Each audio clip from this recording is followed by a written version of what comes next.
अस्सलामुअलैकुम। आप देख रहे हैं GNP न्यूज। मैं हूं अब्दुल अली मेमून। आपको आगाह करते हैं कराची के मुख्तलिफ इलाकों की सूरत हाल से। सबसे पहले आगाज करते हैं कराची के इलाके गुलगोड, जहां पे अवाम अपनी मदद आप सीवरेज लाइन डाल रहे हैं, वो आपको दिखाते हैं और उनसे मालूम करते हैं कि आपने ये सीवरेज लाइन में आपको किस किस ने आपकी हेल्प की है, या ये सिर्फ आप अपनी मदद आप चंदा करके। ये है कराची का गुलगोड, जिसको पाकिस्तान पीपल्स पार्टी का गढ़ भी कहा जाता है, लेकिन यहाँ पर आवाम अपनी मदद आप चंदा करके सीवरेज लाइन डलवा रही है। इलाके मकीनों का कहना है कि यहाँ पर MNA और MPA PTI के हैं, उन लोगों ने कोई काम नहीं किया। यहाँ पे इलाके मकीनों का ये कहना था कि यहाँ का जो वाइस चेयरमैन है वो पाकिस्तान पीपल्स पार्टी से ताल्लुक़ रखता है, जिसका नाम है लाला अब्दुल रहीम।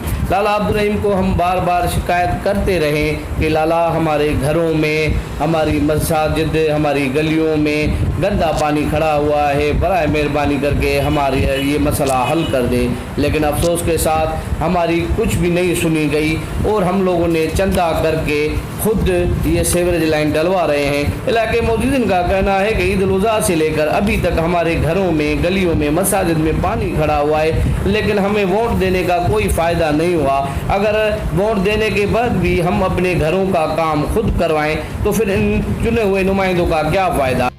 वहाँ पे मौजूद अवाम ने सहाफ़ियों से बात करते हुए कहा कि लाला रहीम को एक अपील की कि भाई हमारे को जो ना ये 2 पेंट के टुकड़े हैं, इसके लिए क्रेन दे दो तो हम डाल देंगे। मगर उसमें से हम खुदाई करते गए तो 70 फुट आ गए, मगर मोहल्ले वालों ने चंदा नहीं किया।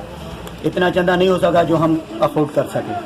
तो फिर मैंने लाला रहीम को भी फ़ोन किया। चेयरमैन को हमने देखा ही नहीं है, वो तो चर्च का सूटा मार के सो जाता है, तो हमने देखा ही नहीं है तो चेयरमैन कौन सा नाम है, क्या है। फिर भी शुक्र अदा करते हैं लाला रहीम का। कभी 20-19 जो है ना, कभी 2 ढकने दे देता है, जहाँ मशीन सफाई भी दे देता है।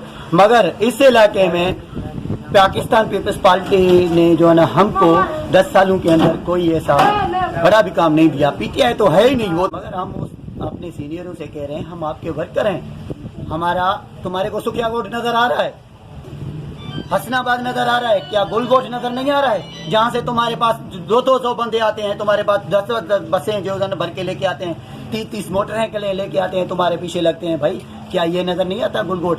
भाई हमारे को बागी नहीं करें, हम इस ऐसे न हो कि हम भी बैठ जाएं तो फिर जो है ना कभी हम पाकिस्तान पीपल्स पार्टी के वर्कर रहेंगे, वोटर रहेंगे, मगर वर्कर नहीं रहेंगे हम। ऐसा हमारे साथ हालात रही और ऐसे हमारे साथ कार्रवाई की गई, तो ऐसे जो है ना काम किए गए हमारे साथ, तो हमारे साथ हौसला अफजाई नहीं दी गई, हमारे ऊपर हाथ नहीं रखा गया, तो हम ऐसा पार्टी के साथ नहीं चलेंगे। भाईजान मुझे अफसोस है, ये बात कहना पड़ रहा है कि मुझे खुद ज़ाती आज 10 साल हो गए पीपल्स पार्टी में काम करते हुए, और जब हम भी जाते हैं अपने सीनियरों से मिलते हैं तो अपने इलाके का हाल हवाल बताते हैं, तो कहते हैं कि भाई हमें ऊपर से फंड नहीं मिला। जैसे हमारे चेयरमैन हैं नूर खान बफर साहब, लाला वाइस चेयरमैन है अब्दुल लाला रहीम साहब, दूसरे हमारे MLA MP भी हैं, हलीम आदिल शेख साहब हो गए, सैफुर रहमान साहब हो गए। देखो वाइस चेयरमैन और चेयरमैन या MLA MP इनका हल्का PS 99 UC4 है। दूसरी बात है, यहाँ पर मैंने पहले भी वीडियो चलाए हैं, इलाका बिल्कुल बकरा ईद से पहले 7 दिन पहले लोगों के घरों में पानी था। हम अपने वाइस चेयरमैन के पास वीडियो भी हम लेके गए, हमने वहाँ कई आवाज़ भी उठाया, कोई रिस्पॉन्स नहीं मिला हम लोगों को। 10 साल के अंदर हमने 70 फुट, ज़्यादा नहीं मांगा, 70 फुट मांगा कि भाई लाला साहब हम आपके बच्चे हैं, हम आपके वर्कर हैं, कुछ पार्टी के वर्कर हैं, खुदारा ये हम पर 70 फुट जो हम पर अजाब आया है, ये मेहरबानी करें या हमारे साथ ताउन करें। उधर गए, कोई रिस्पॉन्स नहीं मिला, कुछ कहा, उल्टा तनकीद का निशाना हमें बनाया गया। और हम अपील करते हैं कि खुदारा हमारे इस वोट में पीपल्स पार्टी UC4 जो पीपल्स पार्टी का गढ़ है, और जितने भी यहाँ पर इलेक्शन हुए हैं पीपल्स पार्टी यहाँ से जीता है और हमें मायूस किया गया है।